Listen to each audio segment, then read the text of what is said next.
Mukhang swerte talaga ang Phil Sports Arena para kay Chris Ross. Muling isinulat ni Chris Ross ang kanyang pangalan sa kasaysayan ng PBA sa panalo ng San Miguel Beermen kontra TNT Tropang Giga sa Game 6 ng PBA Philippine Cup Finals. Nakuha ni Ross ang kanyang ika-11 championship, pero higit pa sa stats, may personal na connection si Ross sa venue ng laban, ang Phil Sports Arena sa Pasig. Ayon kay Ross, tinanong pa niya ang mga coaches kung naaalala pa ba nila ang huling finals ng team sa venue. Balik tayo halos isang dekada ang nakaraan. Philippine Cup Finals din. SMB versus Alaska.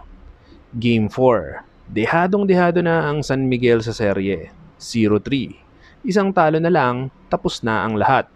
Pero sa huling 5 minuto ng laban, uminit si Ross. Nakakambak sila mula 10 puntos pababa.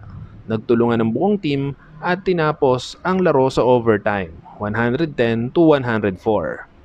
Nagtala si Ross ng 11 points, 11 rebounds at 9 assists.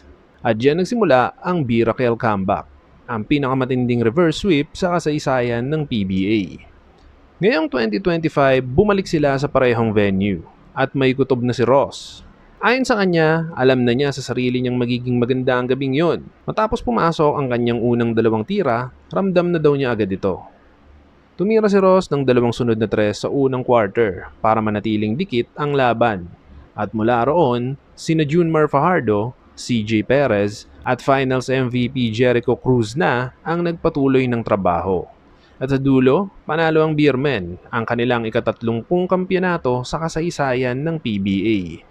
30 titles, pinakamarami sa lahat. Para kay Chris Ross, hindi lang isa pang championship ang panalo na to.